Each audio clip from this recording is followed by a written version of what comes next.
Welcome to this week's edition of Dugout Dish podcast.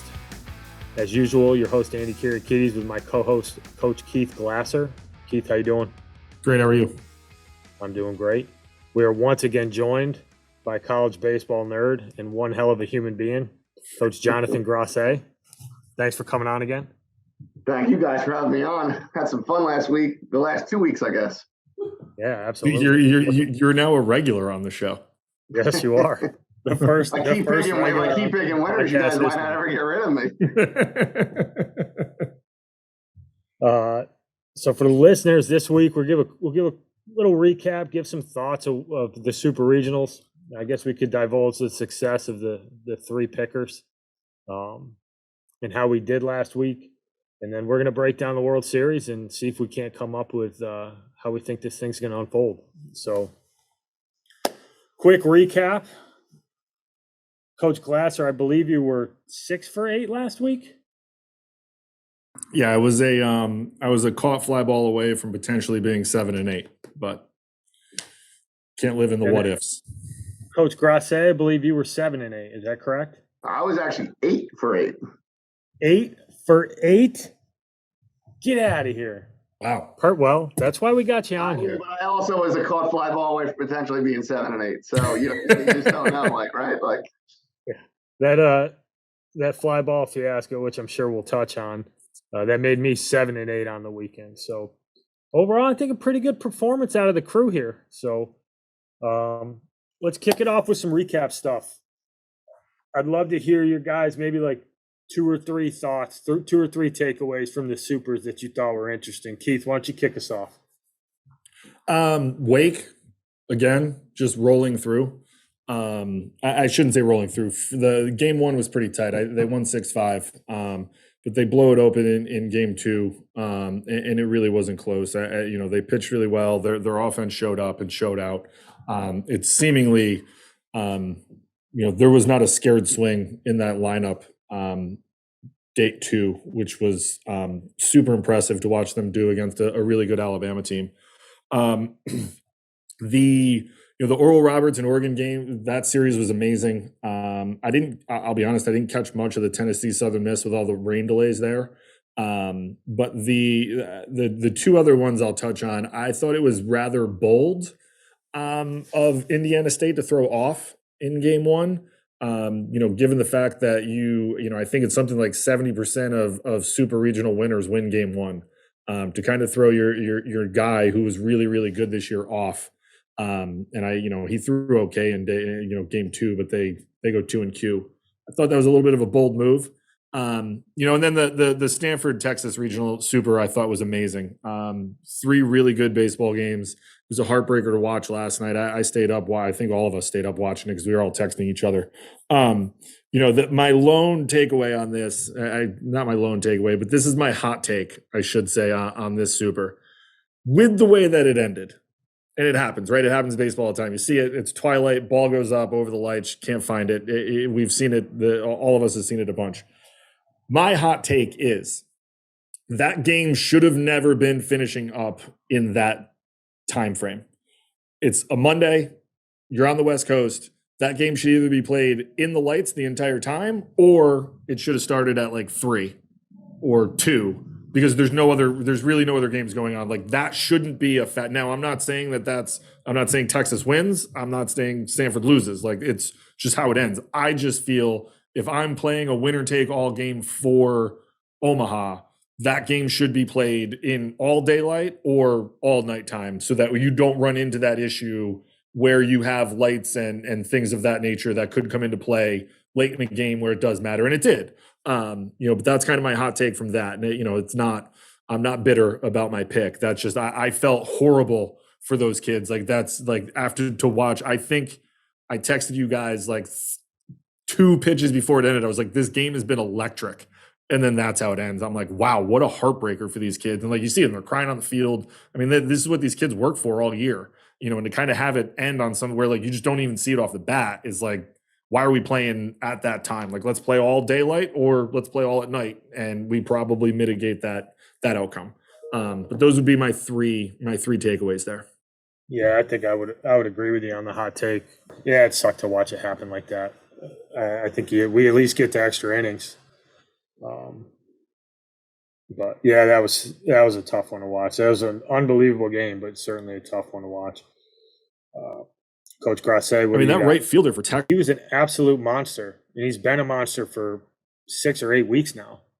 He threw that dude out on a hose from right to earlier in the game out of third. Yep. Yeah, he was impressed. That's just such a tough thing. I hope that kid's not putting his head down at night thinking that was his problem. I think one of the crazy things too, and a lot of people forget this, but like if you go back a week, if we go back 1 week, Texas A&M actually lost 2 balls. I don't think they were both on Monday.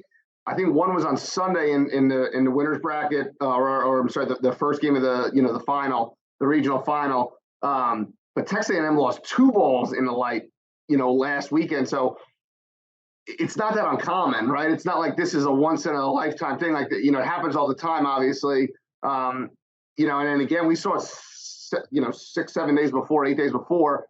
So it's not totally uncommon. I think the one thing that I take away from that regional, man, is this is going to be crazy, but in the last 2 years, Stanford's 10-0 in elimination games in a regional and a super regional. It's a wild stat. I mean, they lost in a regional, they lost in a winter bracket last year to Texas State, lost to UConn. They came back all the way to win, obviously. Lost to UConn in game 1 of the super, beat them twice. Lose in a winter bracket this year to Texas A&M, and then lose again on Friday night, Saturday night against Texas on a crazy play too, right?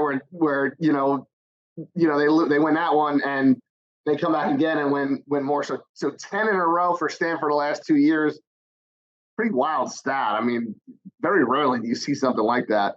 My couple takeaways, I would say, probably got a few, right? Florida's legit.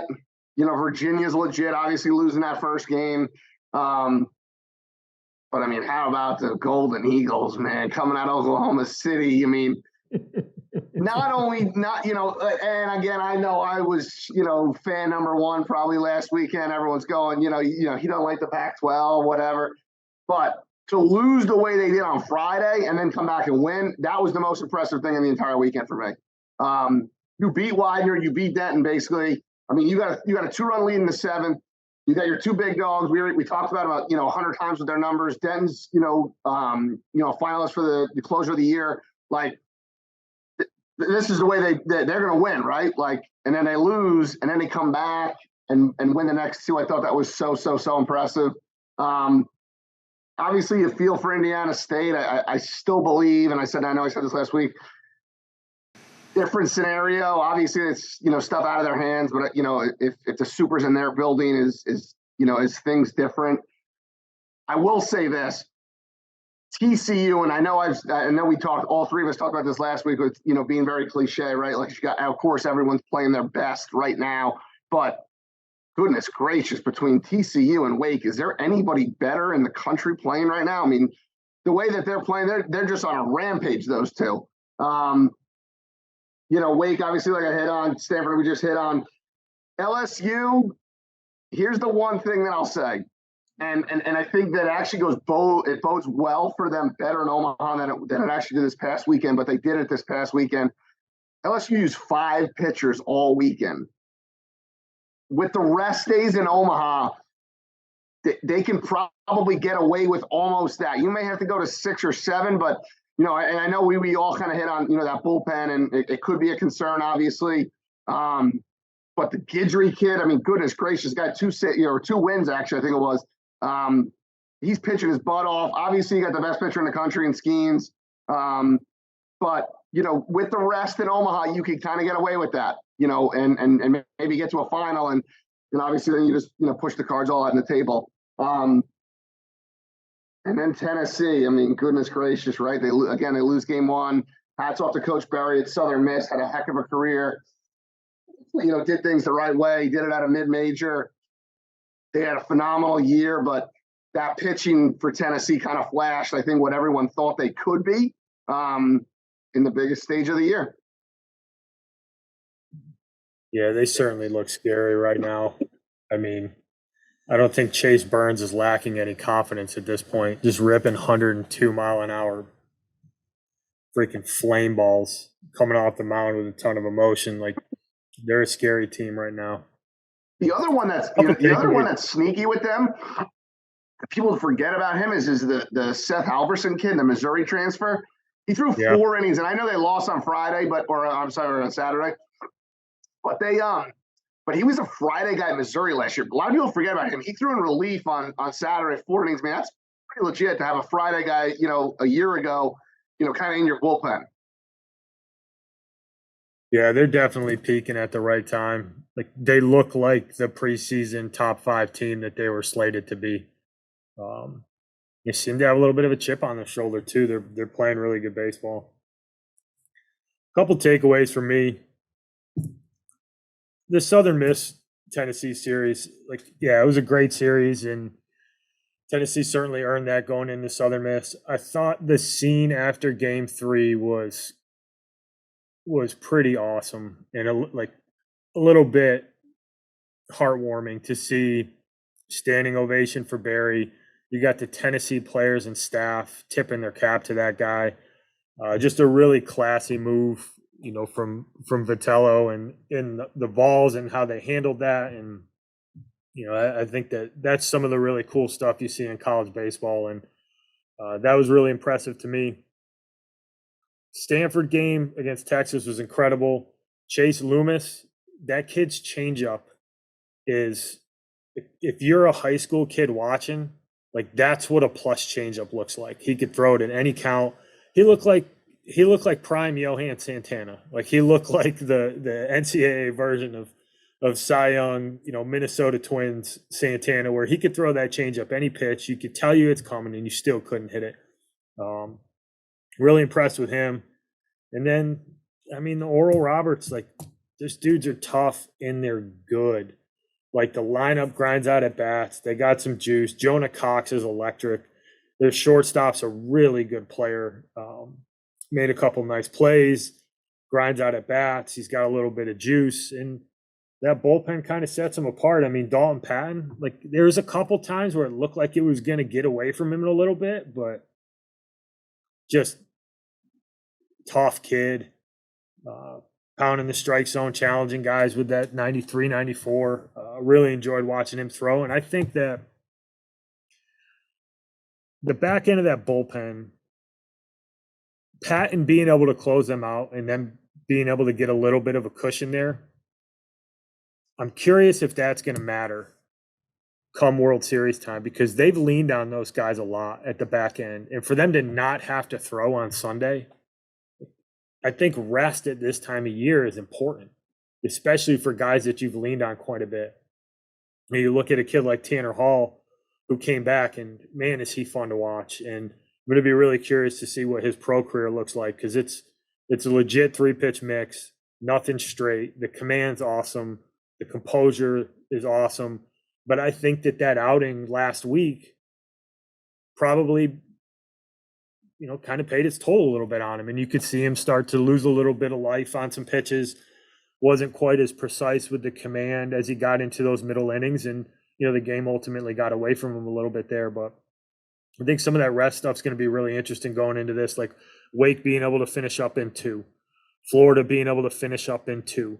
You got the 2 lead dogs going in at full rest, at full capacity. You can line up your rotation. Everybody's feeling good. You didn't have to tax yourself. So that's one of the things I'm looking at as we go into the World Series, is kind of how some of this stuff lines up.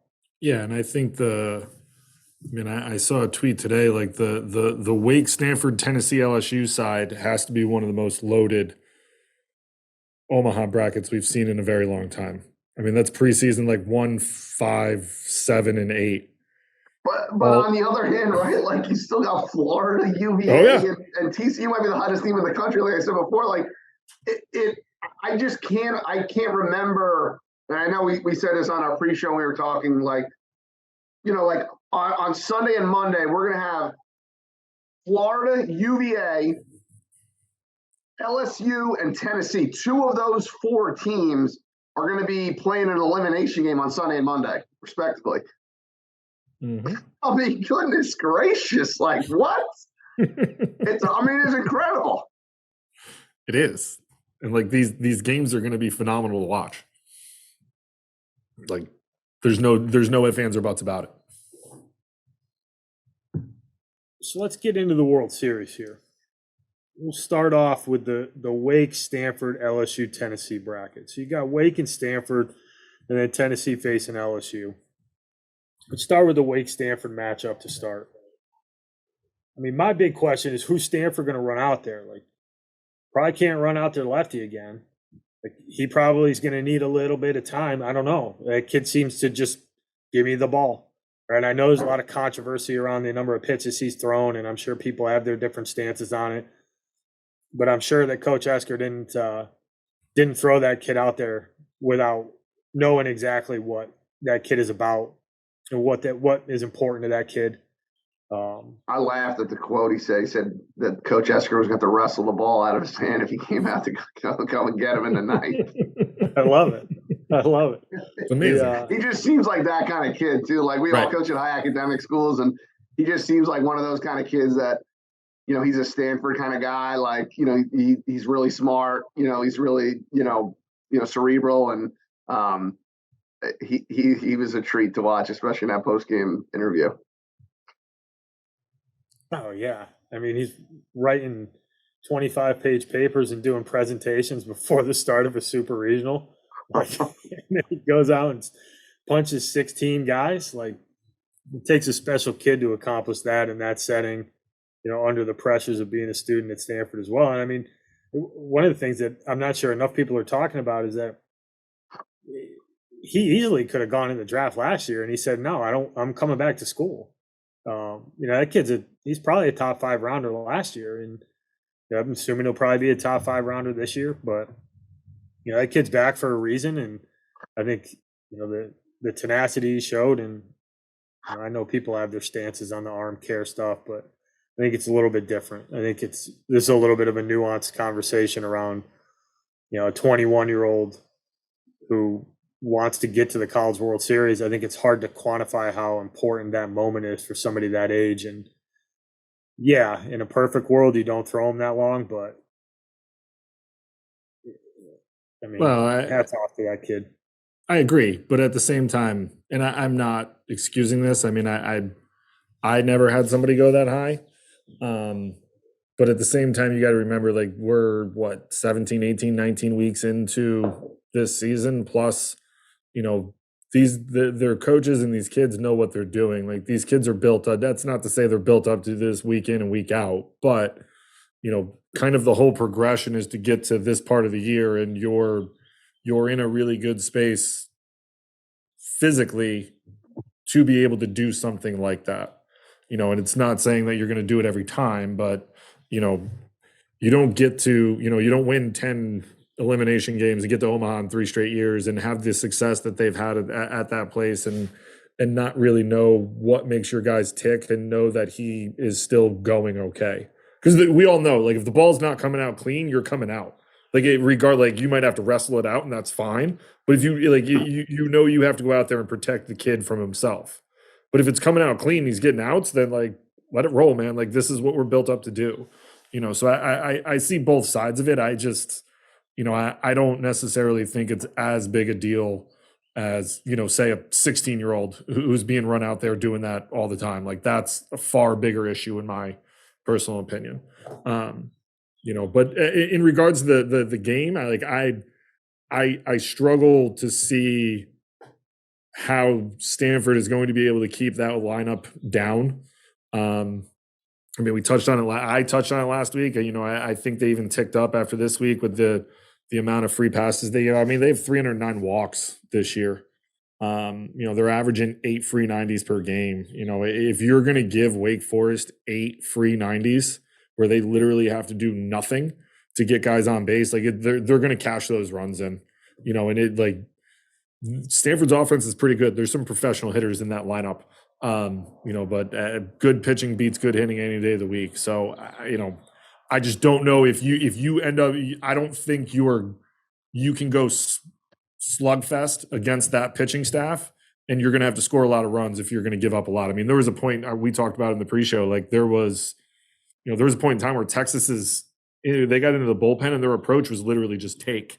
And it was like they were just dotting the bases up, like they weren't even swinging. Like you give really, really good teams and really good offenses more base runners than they should have, and they're going to eventually just cash those runs in, and you're just going to be playing from behind. And I just don't know if you're going to be able to really keep pace with that. Yeah, I agree. The Wake, one of the things I thought was really, really, really impressive with the Wake team in that blowout was the quality of the at-bat they were taking when they were up by 10 runs, 12 runs, 13 runs. Like it didn't, the focus, the commitment to approach, not giving away at-bats. I mean, the Corona kid hit a backside double up by 12 runs and stayed on a breaking ball, and those kids just aren't giving away at-bats right now. And when you couple that with the sheer talent, the coaching staff, like that was really impressive to me, because it's easy when you see the finish line. You're up by 15 in the eighth. It's easy to see the finish line and just lose focus of what's going on, but not a single kid in that lineup gave away an at-bat. They're getting the ball and play with 2 strikes. The approach is super solid. They're making adjustments pitch to pitch. I mean, they made quick work of one of the better arms in the country, and they just stayed on breaking balls. Like Wilkin hit 3 home runs, and his best at bat was his 2-strike double, staying on a breaking ball. They had got him to swing over the top of earlier in the at bat. And when you got guys that are that locked in a situation like that, like good luck. Yeah, I think the one thing I'm going to digress for a second, but I think what the offense has done, and I know they talk about it, but like you watch the games and they talk about how good the pitching staff is and the pitching lab and everyone there. Like, I'm going to say this because he's a friend, but Billy Solano, the recruiting coordinator, like he doesn't get the amount of pub that I think he should for what they've been able to do as the recruiting coordinator and developing an offense that can beat you in so many different ways. And I think I saw that's something this week, and I thought it was phenomenal. And I thought it was a really, really, really good point. It was Wake is really the first team, and there's been a lot of really good teams probably in the last, let's call it 8 years, dating back to when Virginia last won it, and I guess what was that, 15. But this is the first team we've seen that looks like an SEC team that's not in the SEC. And there's a lot to be said about that because of the resources, the money, now the NIL stuff. Like there's something to be said about a team that looks and is beating teams like SEC teams do that isn't in the SEC. And again, that's nothing against the ACC. It's not against the Big 12. It's not against the Pac. It's just the SEC teams, they look different, night in and night out. And again, we've had Oregon State, we've had other teams win the Natty, but night in and night out, Wake's doing it like an SEC team does, and again, credit to Billy, credit to, to Walt and that entire staff and Corey and, all those guys. But, they built this thing like an SEC team with, they got really good resources, but they probably don't have, what, I would say probably 13 of the 14 SEC teams do. Right. So, major credit to them. I'm with you guys. I just can't see it. I just can't envision Stanford beating them. I know there's going to be some questions, and I'll probably bring them up too at some point. There's a stadium, that they're going to be playing in. Does that make a difference? But there's no way, in my opinion, Wake loses to Stanford, on Saturday. Yeah, I agree there. Stanford's a good team, and I could certainly see them winning a couple games in this bracket, especially if they're forced to throw off to give Montgomery a little bit. Not Montgomery. Why am I drawing a blank here, Keith? The lefty there from Stanford. If they have to give him a little bit of rest, we all know they have to throw off. Yeah, if they have to throw off, and they get to throw him in game 2, give him a couple extra days rest, then they become a really, really, really tough matchup in the loser go home game following game 1 in that bracket. So Tennessee and LSU, whoever ultimately comes out of that one, like Stanford's going to be a really tough out. And I could see them coming back around and making a little bit of noise, but I think pound for pound, toe for toe, like I think Wake's going to walk away from that one and move on in the winners bracket there. So Tennessee LSU, like, battle of SEC powers. Like on paper, going into the year, they were the two highest ranked SEC teams. I believe Vanderbilt may have been higher than Tennessee at one point, but I think it was like pretty much a consensus there that these were the two best SEC teams going into the year, and they're going to face off, and one of them's going to move to the losers bracket here and have to play for their lives. So what do you got here, guys? I think I mean, when you got to go against Skeens, I think that's, in terms of game one, I still have my questions with their bullpen. Obviously, with the rest, I think it helps them, with the days off in between, and the rest days and stuff like that. But in terms of game one, like, and I know Dolander was really good on, I guess it was game 2 on Saturday, right? Because of the rain out. Mm-hmm. Or, right, yeah, game 2 on Saturday, I guess it was really, really, really good. And, again, he's probably going to be a top 10 pick, but he wasn't Skeens-esque, I'll call it. Or even what we kind of saw last year with Dolander when he toted on Friday, like where it was just a dominant performance. I think he was 8 innings, 4 earned. Skeens and is striking out guys at obviously at a rampant pace. No one's really seemed to be able to figure out what they're going to be able to do. And the one thing to play devil's advocate, I guess a little bit to myself here is this will be Tennessee's second time seeing him, which I don't believe anybody has seen him twice yet. So does that play a difference in it? It's a good lineup, but they still are, very, very, very inexperienced. They were replacing 8 of 9 last year, with the best team in the country, for most of the year. Can they get the Skeens, on Saturday? I guess we'll see, but I'm going to lean LSU here, and I think LSU gets it done. And again, I think if you say tight game late, you probably lean Tennessee, but I think with Skeens on the mat, I think LSU gets it done. That lineup, I think it's going to be too hot and too good to kind of keep down. And I think Tigers get this one in game 1.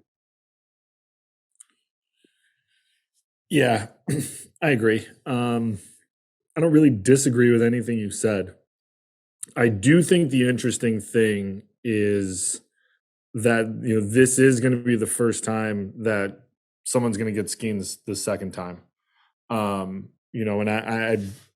I have questions with their bullpen too, and I think it's interesting, like you brought up earlier. With the days off, you're not really playing back to back. They could stretch it and kind of hide that little bit of flaw that I think they do have.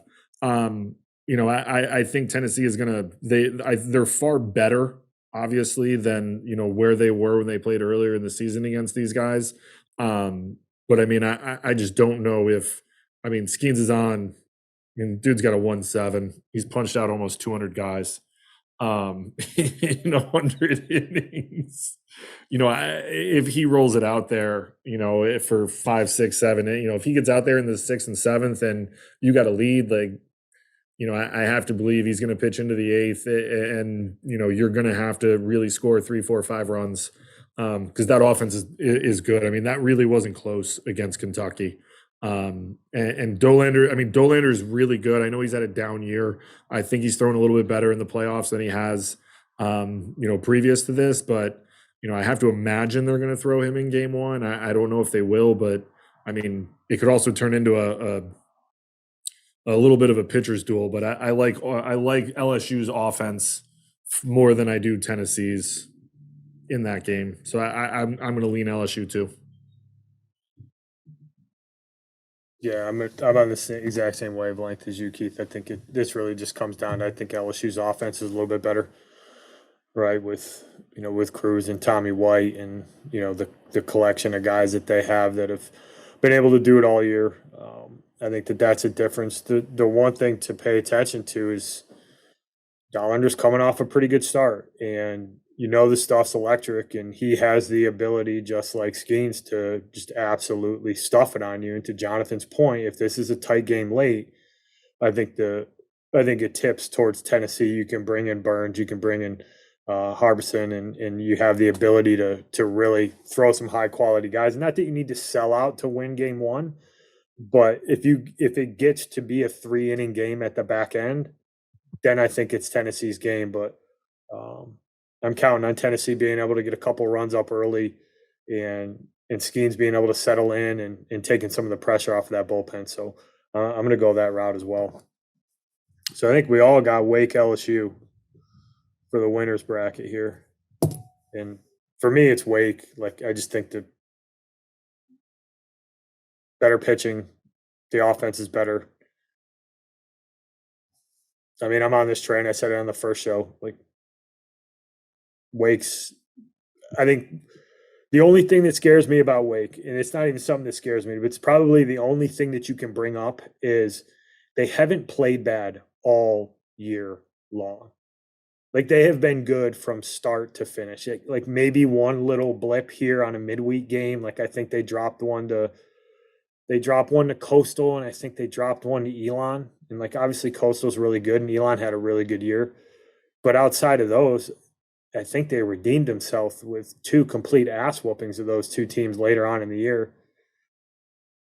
Otherwise, you're talking dropping a game here and there to ACC competition on the weekend. I mean, I think they keep rolling. And I don't know if LSU's got enough arms to deal with them in that setting, and never mind be able to come back through it after a loss. So I think Wake takes that one.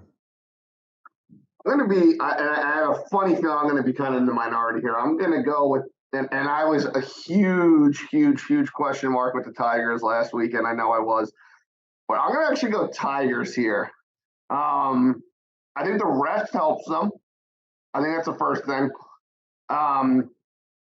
They got older guys in the lineup. Not that Wake's young, but they just, you just look at this lineup, and I just keep getting back to like Cruz and Tommy White and like guys that have played so much. And again, I know I believe Wake hasn't lost a series all year. And again, I think that might almost be going against them, right? Like at this point in the year, like you almost wish you dropped one. But I don't believe they lost a series all year. And if it was only one. But big stadium, if the wind's blowing in, and I know they have those electric arms, but I think LSU can kind of handle that because, I believe that they've been kind of in this setting all year, right? They got 10 series in a row where it's a big game, electric arms, the whole deal. The number 1 seed hasn't won this thing since 1999 when Miami was an independent. Like, I don't know. I'm probably overthinking it a little bit too much, or maybe I'm not. I have no idea. But I'm going to go Tigers to get out of this side, and I think Tigers play for the best of 3 for the whole thing.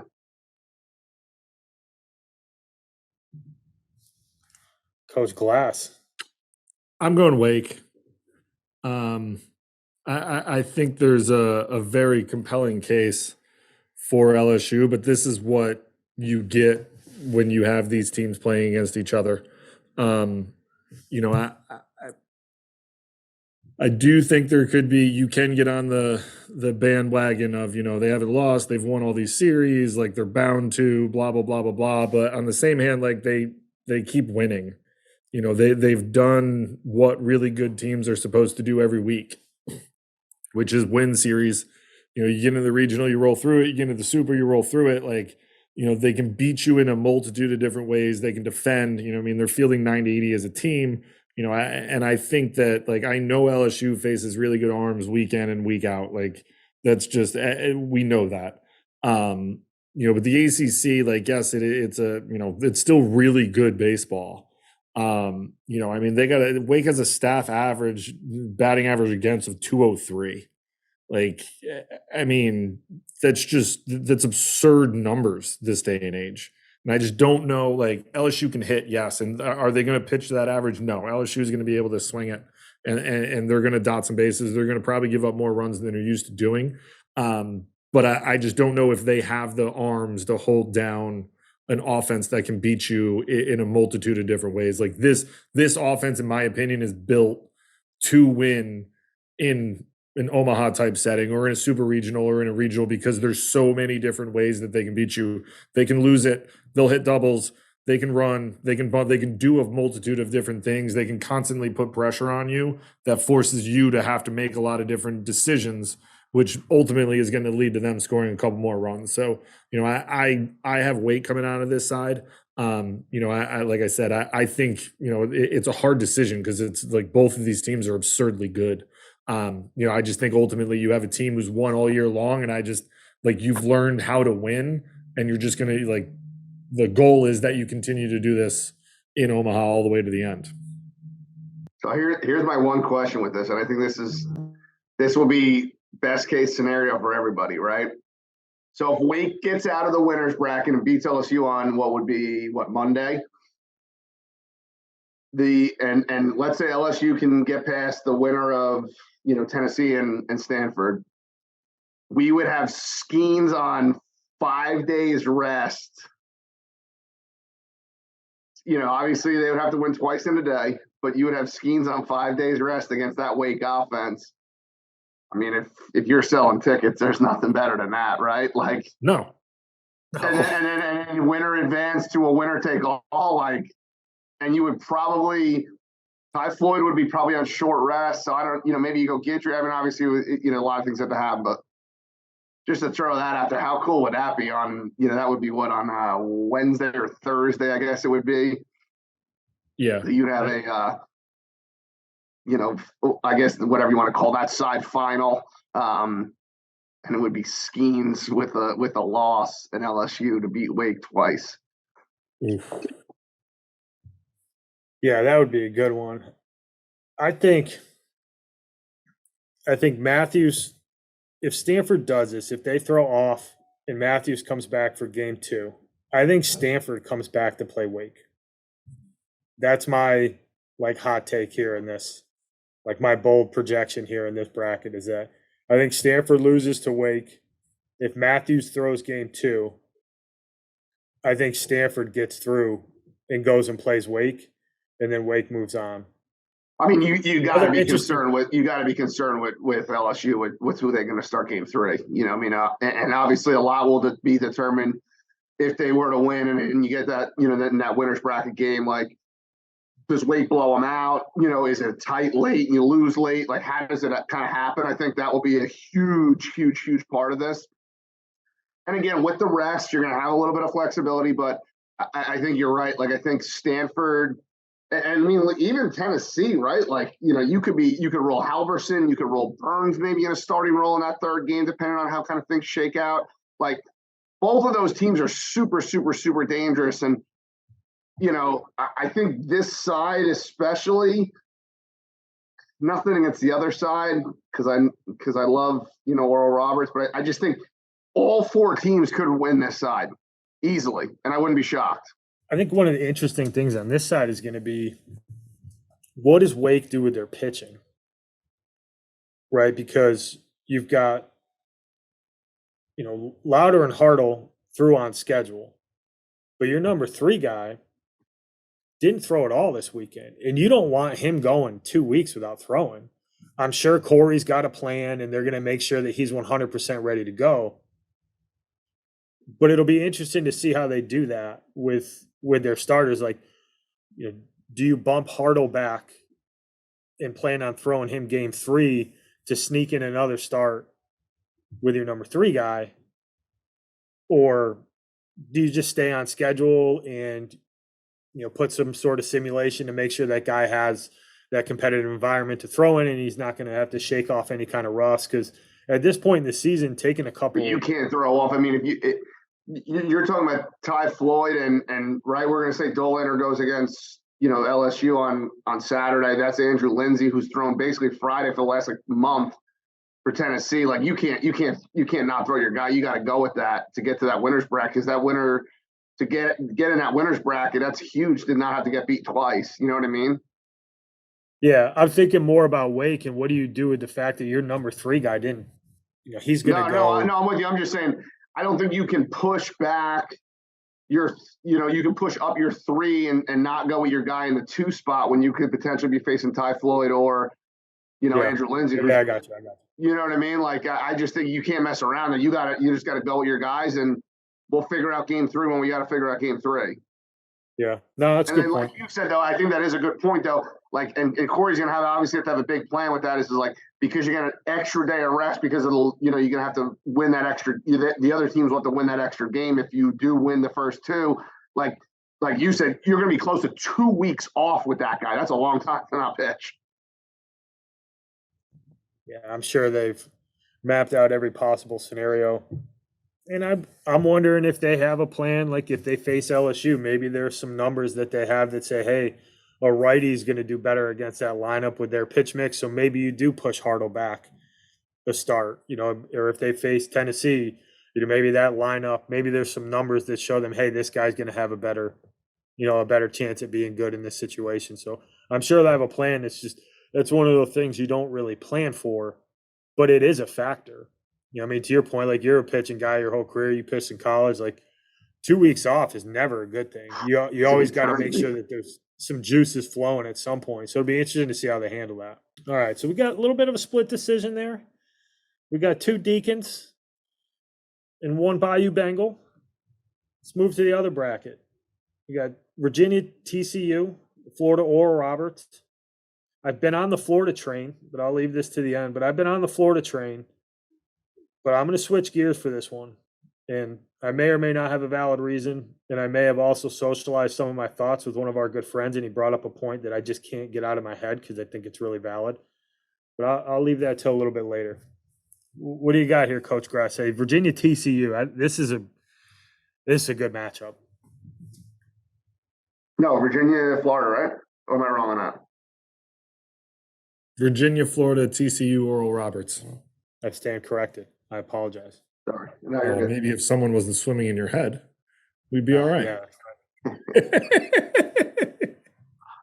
Yeah, I'm just like, I mean, I'm gonna probably give you everything I got here, but I just think Florida's so good right now. I think that lineup is rolling.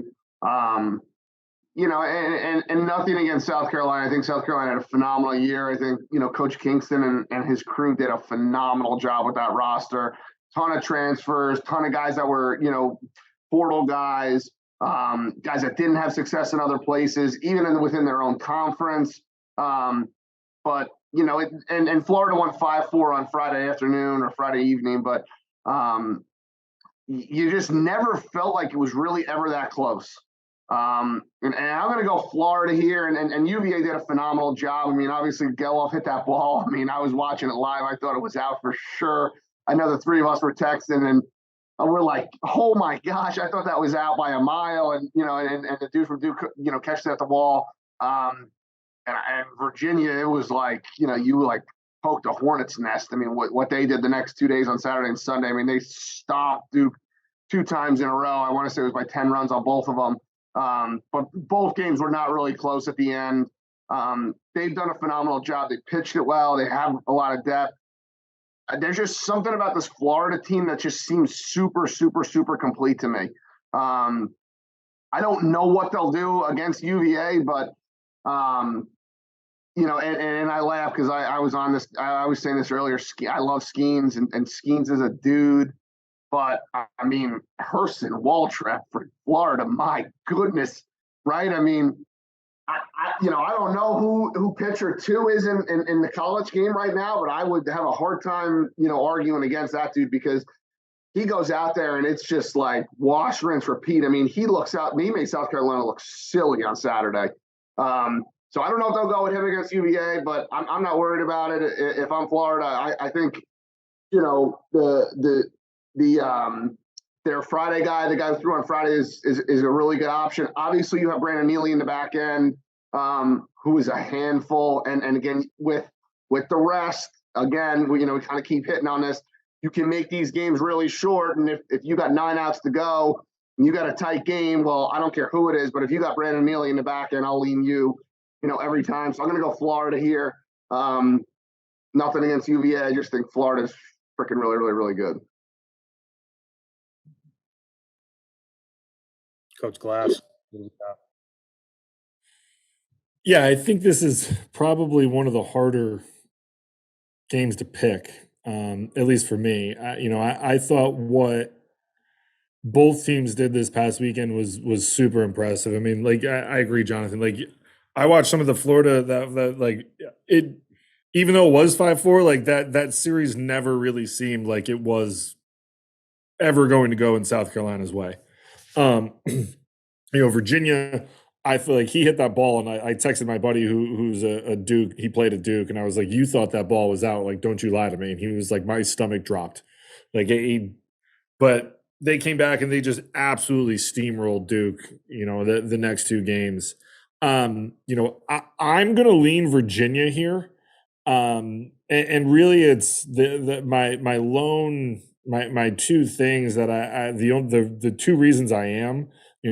I think Virginia is a little bit more like Florida has electric arms. I think Virginia is a little bit more complete for Omaha from a pitching standpoint. I think they field it a tick better. I think that these are two super evenly matched teams where I could see this game being like 5-4 either way, where it's a really good baseball game being played between two really good teams. But Coach O'Connor and his staff, like they've been there, they've won it. They've been there multiple times. You have, Coach Sullivan and his staff at Florida, like, I mean, they know how to compete in these big games. So I think it's going to be a super close game, but I'm going to lead Virginia here just in game one. So I'm going to take the off route on this one a little bit. I think Florida wins this matchup, right? Because they throw Waldrop. I just think he's going to be able to do enough. But I actually think Virginia is going to come out of this bracket. And the reason I say that is they have the look and feel of that national championship team, specifically from an offensive standpoint. I think they got the power in the middle, but it's kind of that traditional Virginia team, in my opinion, where they really, really defend, but they do all the little stuff incredibly well. Like when your 3-hole guy or 4-hole guy and Kyle Teal is willing to just get all kinds of jammed up to get a ball in play, to move a runner and score a runner, and then he runs his best 90 feet down the first baseline, like that screams Virginia to me. Like they take the team at bats incredibly well. And then they also got some firepower. I think defensively, there's a little bit of a tip up there. I can see Florida winning this one just because I think Waldrop's that good. But I think Virginia has the type of team that can bounce back and can ultimately come out of this bracket. So that's my bold pick here. Is there's something about that offense that I think they can be really explosive, but they're explosive because they do all the small things incredibly well. And then they got some guys in the lineup that are super dangerous. So maybe a little bit of an odd pick with the Florida win there, but ultimately I think Virginia comes out of this one, and I think we're going to see for the first time in college baseball history, we're going to see an all ACC final between the only two teams in ACC history to ever lift the trophy. Interesting. Very good stat there, and I like that too. I said we had our group text going with some bold predictions and stuff like that. I sent a funny GIF, and I stand by that the whole way. Like I like that, shaking that head, guys. Like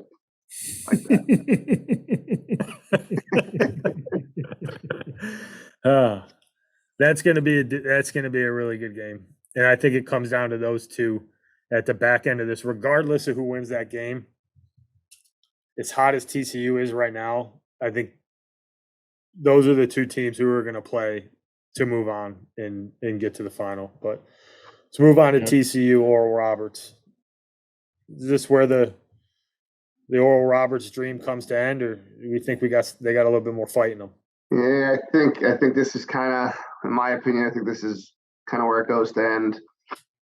I was so high in the Golden Eagles a week ago, 5 days ago or 6 days ago, whenever we did this. Obviously, if you get into a situation late, I would still, history tells you that you're not going to beat Widener and Denton in the back end. So, Oral Roberts can figure out a way to keep this close. Lean, obviously, I guess, Oral Roberts, and I know I said this last week with TCU, there's just nothing glaring on the stat sheet when you look at it that's like, oh my gosh, like that's what they're super good at. I mean, they run a ton. They run more than, probably anyone in this event. Or, at this point in the year, once Kentucky got eliminated, them and Kentucky were probably the two that, played the most small ball and, ran a bunch. But they're just so hot right now. I mean, again, if Indiana State didn't have the predicament they were in, or are we talking something different right now? I don't know. What I can tell you is that atmosphere in Fort Worth was electric. It was loud. The fans were all over you. I've been in that stadium. It feels like, the last seat in the house is basically sitting in shortstop. I don't know if that played a part, but I think it probably did a little bit. I'm going to say they beat Oral Roberts, but I'm kind of with you guys. I think we're looking at a Virginia, Florida final here, one way or the other. Someone's going to beat somebody twice.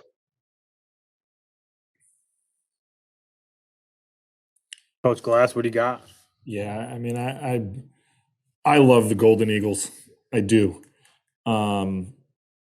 They grind it out, which I love. And TCU is playing phenomenal baseball right now. Like, they are watching them in that Fayetteville Regional, just put it to Arkansas and come out of there. And then last week against Indiana State, like they rolled them. I mean, I don't know.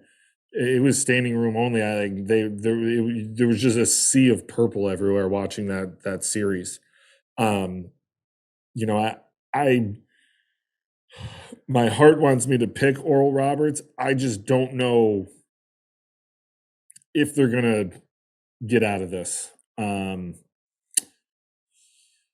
gonna. Screw it. I'm going with Oral Roberts here. I don't think they're not gonna get out of this. I do think it's gonna end up being Florida, Virginia, and the tail end of this, but I think what they were able to do going into Oregon, and Oregon was electric. We talked about it a little bit earlier. I don't know if we talked on the pre-show or not, but I mean, I was surprised with how many people and how loud it was up in Eugene, which is a testament to them. Like, I wasn't necessarily expecting that. And they silenced them. I mean, they walked off on them, and then they put it to them in game 3. So I thought that, I think they can grind it out a little bit on a neutral. They've gone into a bunch of places. They can go to a neutral field, and it's not going to be Fort Worth. TCU does travel well, but Oral Roberts is a little bit closer to home, so I think they might travel well too. I'm going to take Oral Roberts here. I'm going against the grain here. I'm picking with my gut here.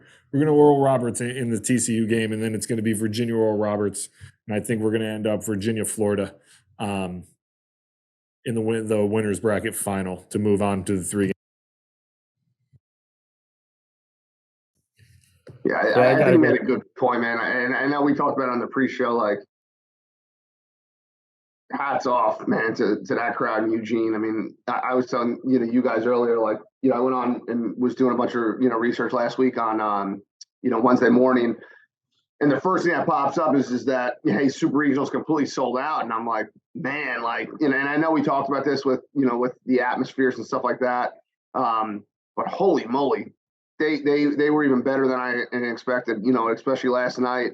Sunday night. Atmosphere was phenomenal in Eugene, phenomenal in Palo Alto. Obviously the Southeast, TCU and the other crew, those atmospheres were going to be electric no matter what, because they're electric in the middle of April. But Yep. For Eugene and for the Palo Alto, Super, I think it goes to show how healthy and how good this sport is right now. And for us to get, these 8 teams in Omaha, and for everyone on, on Twitter this morning, basically to be, obviously talking about college baseball, but to be saying, oh my gosh, I can't believe the 8 we got. It's phenomenal.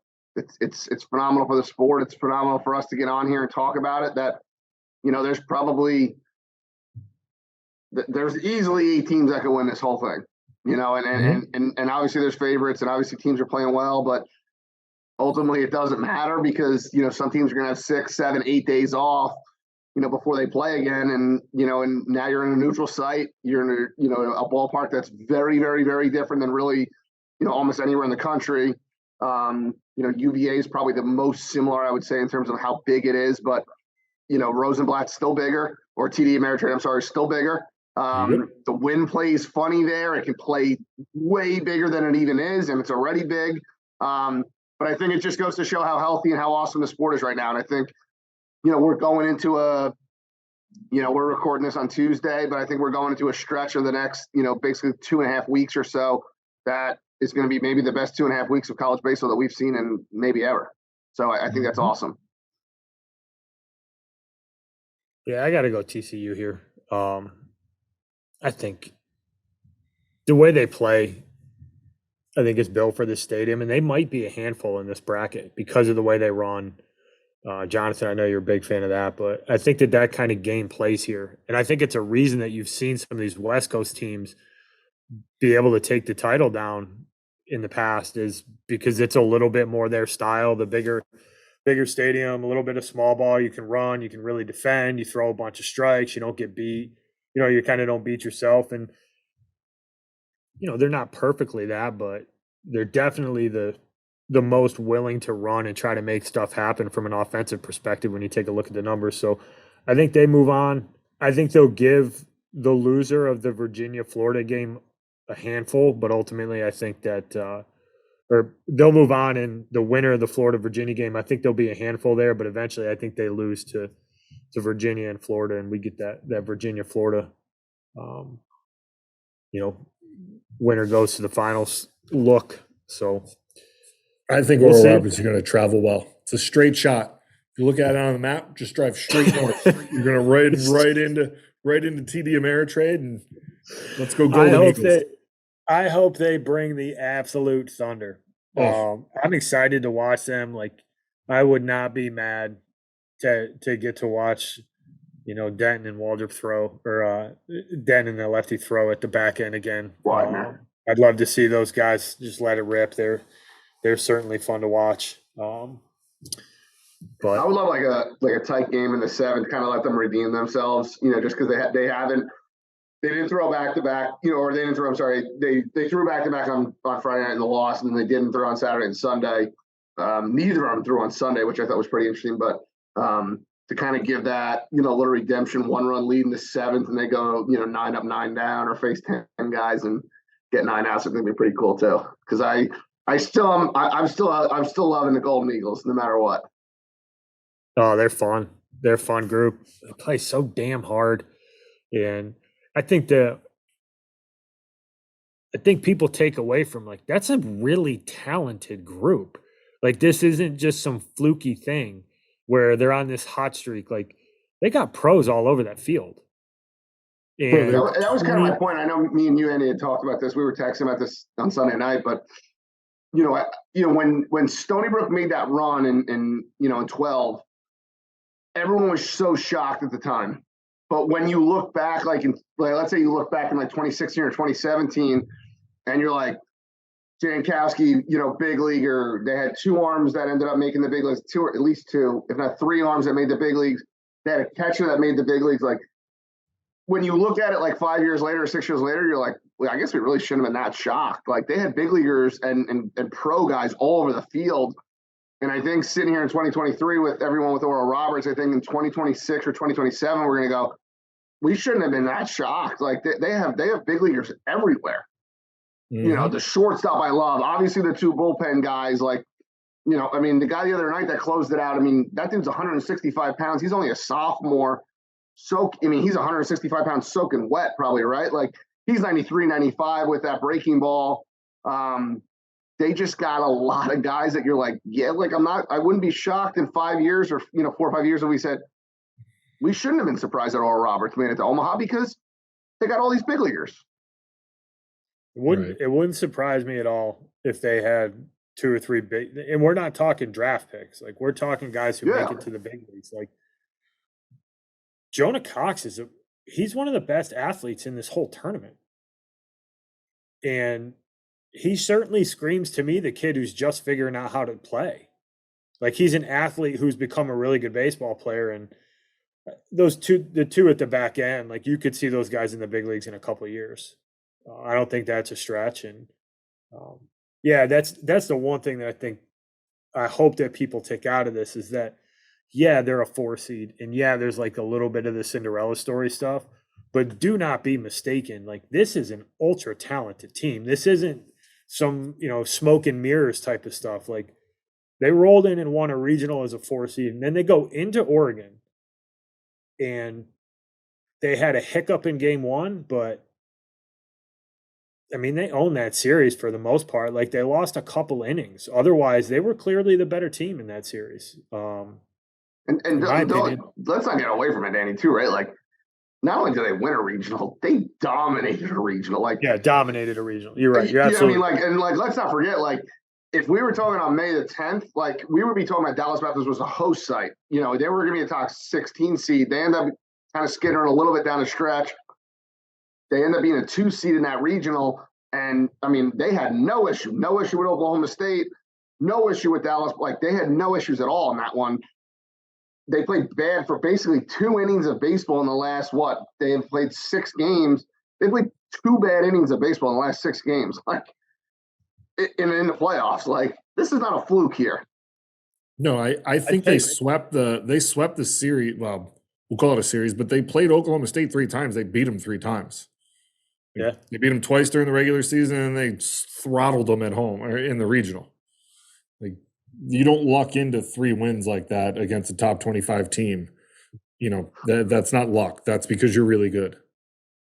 How cool is their head coach? Tell me you wouldn't love to play for that dude. Pennsylvania guy, baby. That dude, like, he's the kind of guy that those kids will run through a brick wall for him, right? Like, he's got something about him that he exudes confidence, but it's calm, it's measured, like, he's in the moment. And I think that the kids kind of have that personality. And I mean, Patton, how Patton went about his business after they won a regional, and he was phenomenal. He was on ESPN, like, college on Sirius XM, and man, he was just he couldn't have taken less credit. All he kept talking about was his assistants, his players. Never used the word I, and I'm like, man, like, between the 3 of us, we probably did this, close to 40 years. Like, you work for a guy that's like that, it's not a shock that they play the way they do because of somebody that acts like that. Selfless. That is, he couldn't give more credit to his assistants. It takes he kept saying it takes an army. Just awesome, man. And those guys would run through a wall, like you said, Andy. They would run through a wall for this guy.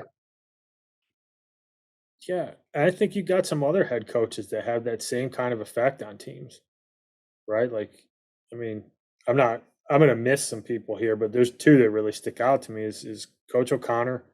I mean, his press conference with his players, I was on Memorial Day, I believe, and he shouts out to the troops. He's got kids on the team that are connected to the military. For him to take the time, it was post-Army. That's what it was. It was a post-Army game. But for him to open up a press conference and not even talk about baseball, but recognize the commitment that those players in the other dugout are making to the country that we live in, the amount of awareness, the amount of appreciation that you have for the people, that's not fake. That's a pillar of what they do. It's why they're so damn good every year. And then, we know Coach Walter a little bit. I know, Keith, you know him better than I do, but there's not really a more likable dude. And he's calm and he's confident and he's polished. And I think that Wake's team's got some cool personalities. And like, you saw it in the celebration. And I think you're seeing some of these teams, they take the personality of these guys and these coaching staffs that are leading them. And I think that's having done it myself, and you guys obviously done it for a long time too, that's one of the cooler things to see is watch a team develop their own personalities And I think that each one of these teams has got a unique personality. And I think that's, if you're really trying to read between the lines and you're really trying to get into the minutia of all of this, that's a cool thing to pay attention to when you're watching the World Series. Is they're all great teams, but they're all different, right? They got different personalities, they got different styles, they got different coaching staffs. And um, as a baseball fan, I love watching how the players operate and the teams operate, because that's I what think you another work one for. too, and I think another one that, and I think sometimes he gets a bad rap, but you watch, Coach Vitale and you watch Tony celebrate with them last night. Like, tell me those guys wouldn't run through a wall for that guy? Oh yeah. Like, Oh yeah, you're and absolutely I right. know that Tennessee has been the bad boy, and they're kind of last year especially they were the bad boy of college baseball with some of the other antics that happened, but it is what it is. But you watch him go head first, he went, or you guys went feet first, but he slid on the turf and he went, sliding across, and they went wild. Think those dudes wouldn't run through a wall for that guy? Like, Yeah, say what he's you a kid want always about him, had. but man, he's done a hell of a job at Tennessee, who is at the bottom of the barrel in the SEC for a long, long, long time. So give credit where credit's due, and TV's done a phenomenal job there too. Yeah, I agree. I mean, Walt, you also left out the fact, and it's not for lack of caring, but he also donated his kidney to a Yeah. former player of his when he was there. So I Small don't detail I glossed I over. don't know if there's another coach in the country that can say that, but that's speaks to the character of him. I mean, he's an awesome dude. I texted him after the regional and the super, and he gets back to you. He doesn't big league you. I love it. I texted you guys like you watch like the camera pans to him in the dugout. Like there's no smartwatch. There's no. He's just like chilling in the dugout, rubber band on, talking to players, just coaching them up a little bit. Hey, here you go. And then I think the one thing that you kind of garner from this when you coach as long as we all have, like the amount of time, effort, and energy that these guys, at Wake, you have Billy and Corey and Walt, like those guys are unbelievable coaches, and the guys at Tennessee, and all these, you watch some of them, like you watch Walt and you watch Tony, and you watch Brian O'Connor, like they just get out of the way during the games, which I think is something that's super hard to do as a coach. But like how much time and energy they're putting forth in practice. Like those kids are prepared. So like you get into the game and it's just like, all right, guys, go play the game. Like you watch them. Like very rarely are they super up and down. Like are they going to get fired up to protect their guys? Absolutely, they will. But like they pan to the camera and like halftime, like they're just like standing there doing whatever, talking to players, and like you see, like it keeps those kids level, and then you see what like the product that gets put out there, where they're just like they're really really good, and I think that's that's something from a coaching standpoint that I think not a lot of people really understand and appreciate unless you have really done this before. That the level of preparation and the level of care and effort that goes in behind the scenes so that you can legitimately sit in a dugout in a super regional when the entire world is watching and like look like you don't have care in the world because that you've taken care of it and your kids can go do it is to me super impressive. So it's impressive to watch those guys do that type of stuff, and they're top-notch dudes at the beginning, at the end of the day too. So it's nice to see. think I think coaches can learn a lot just from watching them do what they do. Like, we go and watch these high school games and stuff, and one of the things that sticks out to me is that there's like constant stuff coming from the dugout from coaches. Stay back, stay in your back leg, let it travel. Like I can promise you those guys aren't doing that because they know, to your point, Keith, they've put in the work. Like you don't need to tell Brock Wilken to let the ball travel, right? Like maybe there's a cue if something's off, but you're not coaching that kid in the at bat. All your coaching happens well before that at bat is ever taken, and you trust your players to go do their thing. Right? You don't want to get in the way of them being able to perform. And these guys, these 8 head coaches, and there's a lot more of them in the college game. Like if you watch them go about their business, they're managing the game. They're not coaching individual players in those specific moments. And I think that's a big takeaway when you watch this is just how calm and cool and collected they are, and it's because they're prepared, but they know that their players are prepared. Yeah. All right, we digress. Back to the picks. All right, you had to get me back on track. All right. So, Jonathan, you got Florida going out of that bracket, correct? Yeah, I have Florida LSU in my final. Florida LSU. So you went all SEC. I got all ACC. Keith, what do you got? I'm going to take Virginia too. I just think Virginia's bullpen is going to be a little bit better than Florida's. Like, I know Florida's guys have some electric stuff, but I mean, UVA has 5 guys that have 20 appearances each, and only one start amongst those 5 guys, and they're all sub 4 ERAs. With at least 25, at least 20, innings pitched. So, I mean, they got a substantial amount of guys who have pitched out of the pen and had a ton of success this year. And I think that's, they're going to be able to pitch. They're going to be able to defend. I think it's going to be super tight, but I have a UVA Wake in the finals this year. All right. Want to add one thing before we get into the finals. I got a breakout star pick, right? He's a freshman at Virginia. He's a bullpen arm. His name's Kevin Jaxel. And a lot of people might not know his story, but he ended up getting Tommy John 18 or 20 months ago. Maybe I might be missing up the timeline a little bit. But they've really been easing this kid back into it. And his stuff's electric. And he's getting to the point where he's really starting to get his feet wet. They were handing him an inning here and there at the beginning of the year. And I think that UVA is going to be able to use that bullpen. And I think he has the kind of arm, like he might be the guy who kind of jumps onto the scene here as like the next front end guy for UVA. He's going to do it out of the bullpen for him, but he's big, strong, physical kid. He's going to have to throw some innings here.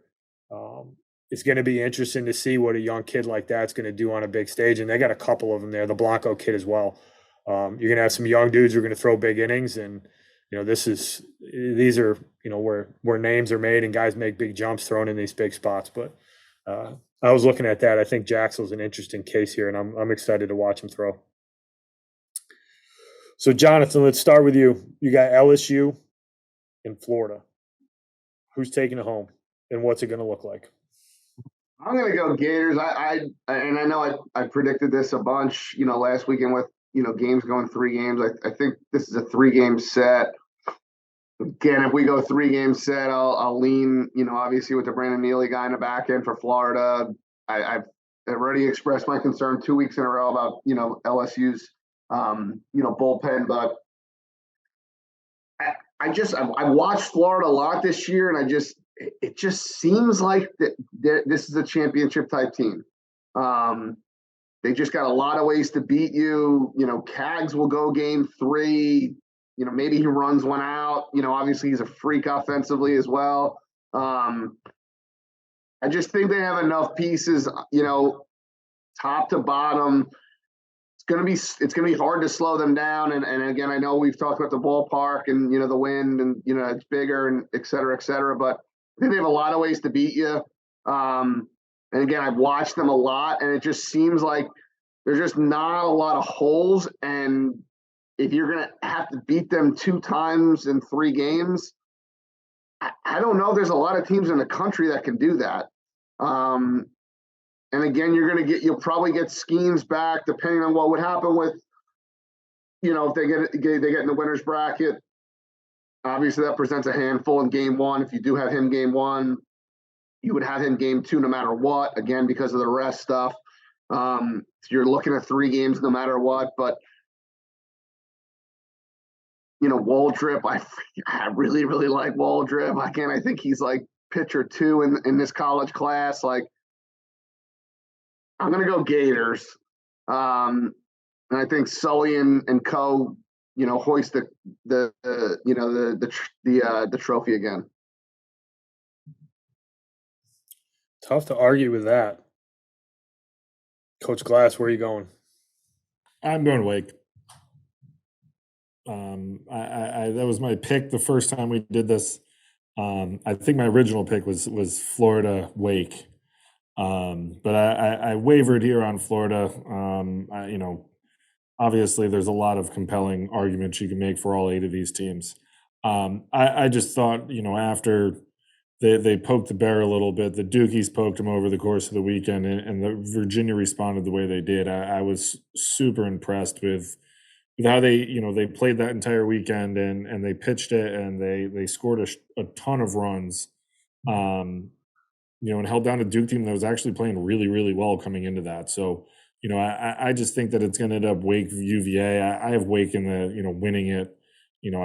I'm sticking with the fact that they haven't lost the series all year. I don't think they're due to lose any more series.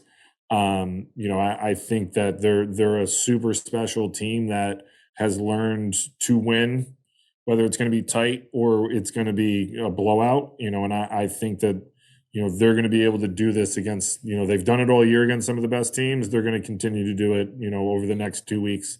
I'm excited to see it. I do think it's going to go 3 games, the championship series, but I think ultimately Wake's going to pull it out, and you're going to have the Demon Deacons as the 2023 national champions. I'm on that train as well. I'm going chalk. I think we got the first number 1 to hoist the trophy since Jonathan, 1999.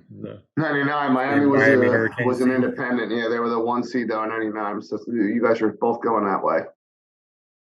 I'm gonna go Wake. I think Virginia gets one. I think they get game 2, and I think Wake takes it down in a third. So we're gonna run the table on games here. But I think Wake takes this down. I think the trophy goes to Winston-Salem. They've been the best team all year.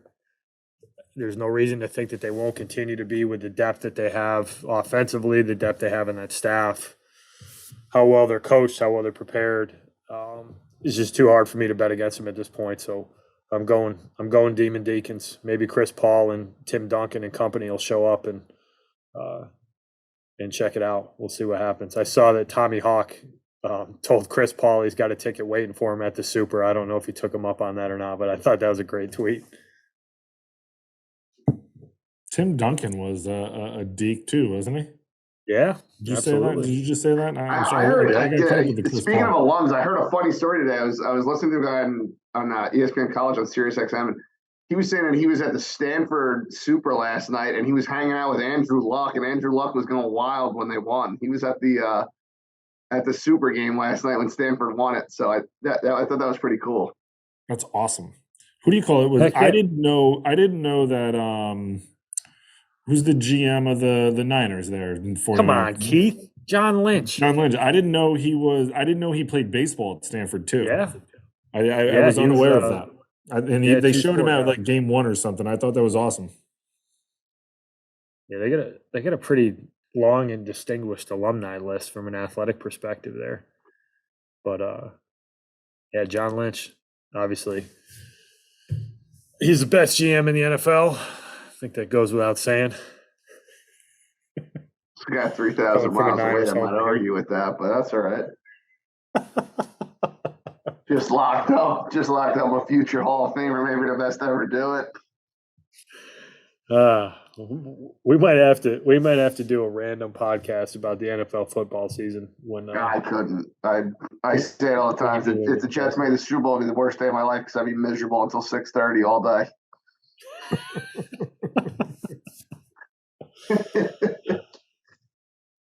All right, so maybe the final picks. I'm down. We'll do like a preview. Maybe we'll do an NFL preview. We'll see everybody back with an NFL preview here. Yeah, that sounds like a good plan. All right, final picks. Coach Grosse, you got the Gators. Me and Coach Glasser are riding with the Deacons. I think no matter who ends up lifting the trophy, this is going to be a fun couple weeks of baseball, and be sure to tune in. Plenty of talent, plenty of good storylines. One of the better events. One of the things I'll say too, just right, if you want to play college baseball, if you even think you want to play college baseball, lock in for a game, lock in for half a game, lock in for 2 straight weeks, whatever you want to do. I mean, obviously you guys can hear the 3 of us, the passion that we talk about, the amount of time we spend watching it, but there's no better time than right now in the next 2 weeks to lock in and, check out some really, really, really cool college baseball and see how good and how healthy the sport is, but also see, how good these players are, how physical they are. This is the best of the best. And, again, this is, in my opinion, the best 2 weeks and, in baseball, no matter what. I mean, obviously I love the World Series and the NLCS and ALCS, but for me, man, this is so awesome. And I think if you really want to play college baseball and, no matter what level it is, there's nothing better than these next 2 weeks. So lock in and buckle up because it's about to be a lot of fun. And there's going to be a bunch of really, really, really good games. Could not agree more. Coach Glass, any closing remarks? We would be remiss to mention that the Division II and Division III national champions have been played. Angelo State knocked down Division II in the Fighting Lynchburgs. Took down Johns Hopkins in a winner take all for Division III, which two really, really good teams who went at it and took it to the winner take all game, and Lynchburg came out on top, which was awesome for them. I know one of our really good friends coached there for 2 different stints. Eric, he was on here and talked about it. And I know he was super happy for that staff to knock down the national championship. So there's only one left to give out. So lock in and see it. Yeah, big shout out to the Hornets down in Lynchburg. I know Coach Martin up at Bates, who's a Lynchburg legend, was a happy man after that one. So, well, thanks everybody for coming and listening. Jonathan, as always, thank you. You're the man. Thank you guys for having me on. We will certainly do this again. Always. Maybe we'll do like a midpoint World Series touch up, before we close out the college baseball season. But for those of you listening, you can find us on the interwebs, emdbaseball.com, on Twitter and Instagram, at EMD Baseball. Be sure to check out Jonathan, Elite National. You find him on Twitter and Instagram as well. Thanks for coming. Thanks for listening. Hope you have a good night.